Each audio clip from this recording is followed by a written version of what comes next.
আজি ভাৰত আৰু অসমবাসীৰ কাৰণে ভাৰতবৰ্ষৰ তথা অসমবাসীৰ কাৰণে আজি এটা কলা দিন হিচাপে আজি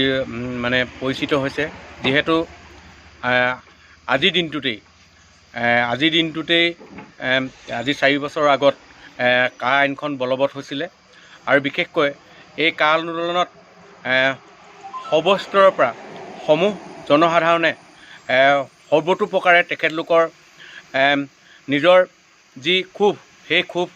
বহিঃপ্ৰকাশ ঘটাবৰ কাৰণে ৰাজপথলৈ তেখেতলোকে আন্দোলনৰ কাৰ্যসূচী লৈছিলে আৰু এই কাৰ্যসূচীত বিশেষকৈ যি 5জনে শ্বহীদ হৈছিলে অহাকালিলৈ তেখেতলোকৰ পবিত্ৰ দিনটোত তেখেতলোকে যিহেতু আমাৰ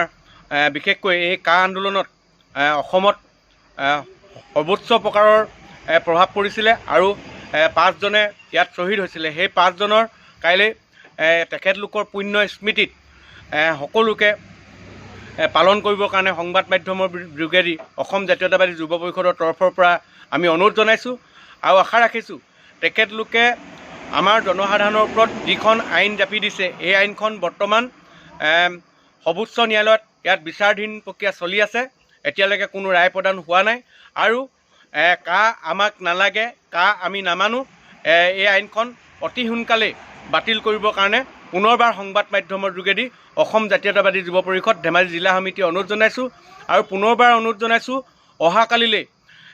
যিকেইজনে শ্বহীদ হৈছিলে সেই শ্বহীদসকলৰ পবিত্ৰ স্মৃতিত সকলোৱে যেন সোঁৱৰণ কৰে তাৰ কাৰণে সংবাদ মাধ্যমৰ যোগেদি আপোনালোকক অনুৰোধ জনাইছোঁ।